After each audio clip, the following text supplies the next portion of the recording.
Chào anh em đã đến với một video mới của EA here. Và hôm nay thì chúng ta sẽ trên tay cái set keycap mới của FL Esports anh em ạ. Đây là set keycap FSA Metal Heart 169 nút. Set này thì có thể nói là rẻ như cho rồi. Với mức giá chỉ có 500.000 mà nó tương tự như là các set ASA của Akko với mức giá rẻ gấp đôi như thế này, nhưng mà chất lượng hoàn thiện không hề kém cạnh. Thậm chí là chúng ta có thể thấy là những cái nút F8 thì backspace với cả shift các thứ nó không bị khuyết nhiều như là của Akko, cũng như là cái bề mặt này nó sần hơn. Thì vấn đề này chúng ta sẽ nói sau nhé. Ok, đây là khay đầu tiên. Khay thứ hai đây, chúng ta có cả step cap lock và các nút để gắn các layout 65 rồi thì 84 rồi 98 các thứ. Và đây nữa, các nút mode màu đỏ. Các nút mode màu đỏ này thì gắn được cho Sangan, cũng như là con space này là 6U. Con space 6U này là gắn được cho Corsair với cả Razer thì phải. Tôi cũng không quá rõ là bàn phím nào đang dùng space 6U đâu.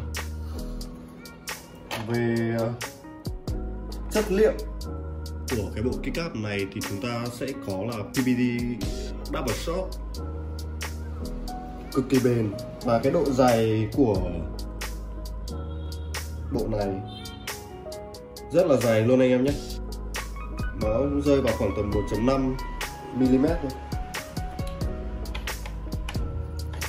Về cái phần khay thì chúng ta có thể thấy là cái khay kiểu này khá là hợp lý. Tuy là không phải là quá xịn xò đắt tiền nhưng mà nó rất là tiện. Ok, bây giờ thì không nói nhiều, chúng ta mau thử lên phím và sound test luôn. Ở đây chúng ta có một kíp bàn phím layout WKL anh ạ.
Ok, anh em đã thấy chưa?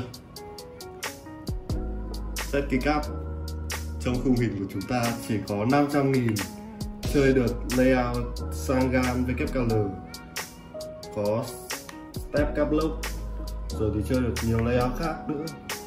Giá chỉ có 500.000 thôi, 499 cảnh. Quá phá đảo. Bây giờ thì không nói nhiều, chúng ta sẽ sound test thử xem thế nào nhé.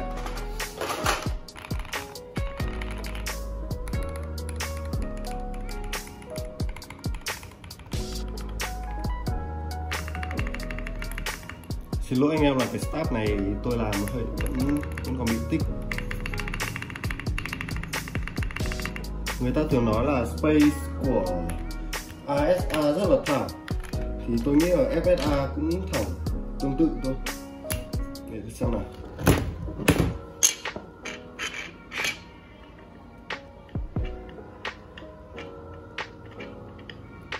Hơi kênh nhẹ một xíu siêu ở bên này thôi. Nhìn chung thì vẫn thẳng, tại vì anh em chơi keycap SA vẫn phải đi nắn mà.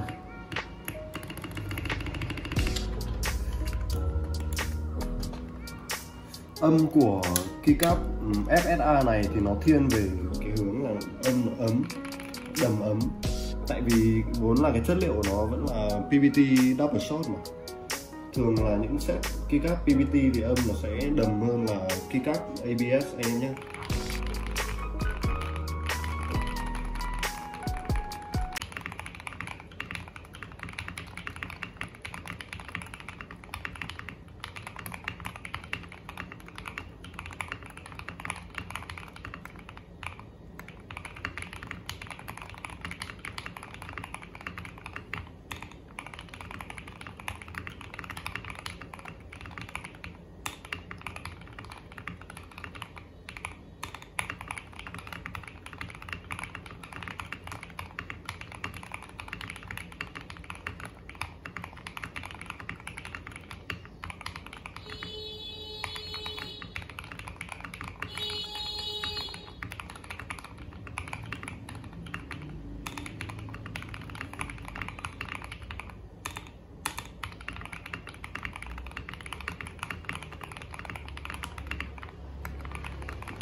Cảm ơn anh em đã xem video đến đây nhé. Hãy ủng hộ ngay cho EA Gear tại phần tin nhắn của page hoặc là Shopee. Xin chào và hẹn gặp lại anh em nhé.